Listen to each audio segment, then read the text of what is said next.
Good afternoon. The heartbroken parents of two young children killed when a car crashed into them in Sydney's southwest late yesterday say they forgive the driver. Battling through tears, they've told 7 News they're not angry because nobody could have foreseen such a tragedy. Andrew Denny has the story.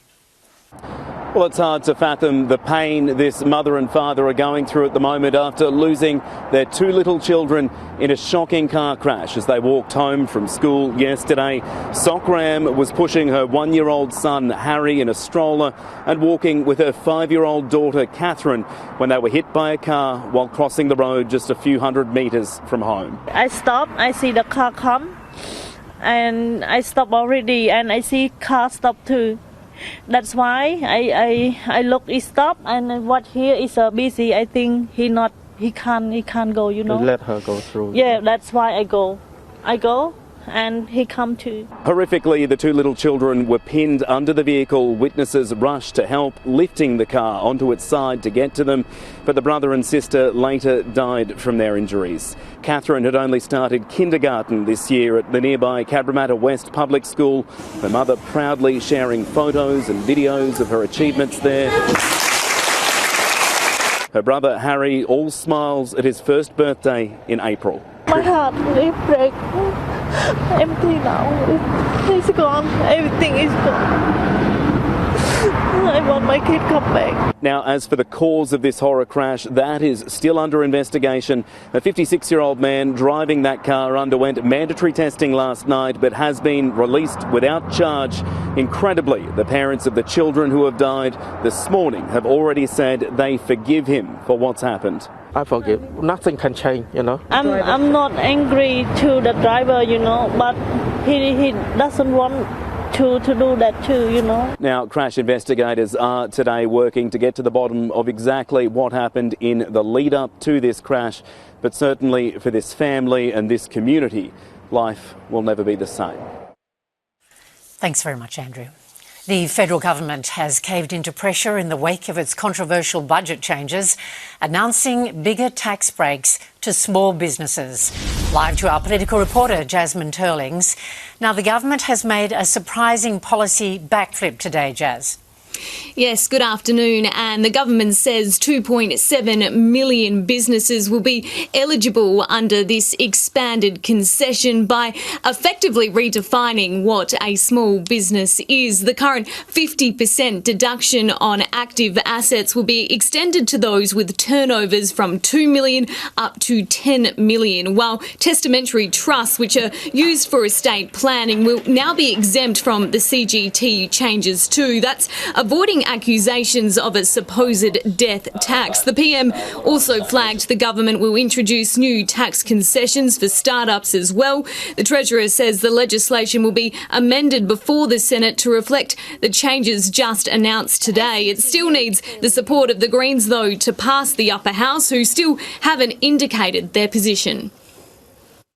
We back Australian small businesses and the important role that they play in Australia. We understand that there's never a unanimous view about economic reform and particularly about tax reform. It's always contested, it's always contentious, but it will be worth it. This budget is in chaos.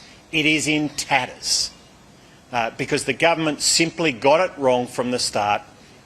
No point going on with these carve-outs. Scrap it. Meantime, Jazz, the banner stunt during Pauline Hanson's National Press Club address yesterday has raised serious security concerns. It has, and the National Press Club regularly plays host to some of the country's most notable political figures, and the Queensland Senator says there should have been more security in place. The CCTV from the venue has been sent to the AFP for further investigation. The club says 2 people entered the building the day before without permission to install the drop-down screen. Now, lobby group Get Up has been quick to claim responsibility. It was only a banner, but it could have been something worse than that. People should be allowed to go to the National Press Club and address the press club with whatever views people have in a respectful manner, and that should be treated respectfully. Now, Senator Hanson has told 7 News someone inside the club must have been in on the plan. Anne. Jasmine Turling's in Canberra. Thank you very much. Vodafone customers were left offline this morning when the network went down in a major outage. Millions had issues connecting calls, data and Wi-Fi for hours until the issue was resolved.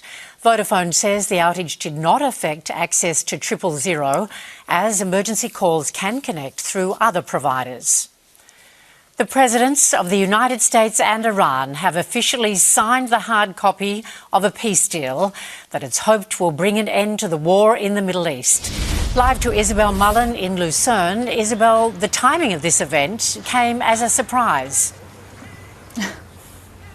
It certainly did, Anne. Good afternoon. Yet another surprise from this unpredictable US president. That major deal was meant to be signed here in Lucerne, Switzerland tomorrow. Instead, it was signed overnight by Donald Trump over dinner with French President Emmanuel Macron. You can see him adding his signature there. That was not part of the original plan. We've also seen Iran's president sign its end of the deal. Pakistan, the mediator, congratulating both sides. That deal comes into place immediately. There was mass confusion from journalists, reporters waiting outside the Palace of Versailles, trying to determine what had just happened. You signed the deal? You signed the MOU? It's signed, yeah. You signed? You signed it in Versailles. Why did you sign it?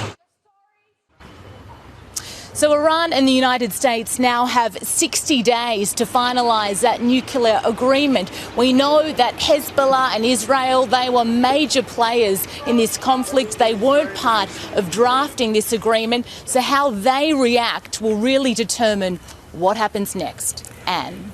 Isabel Mullen, live from Switzerland. Thanks, Izzy. 4 teenagers have been charged over public shootings across Sydney. Over 3 days in April, there were 3 shootings in Canahooka, Punchbowl and Greenacre.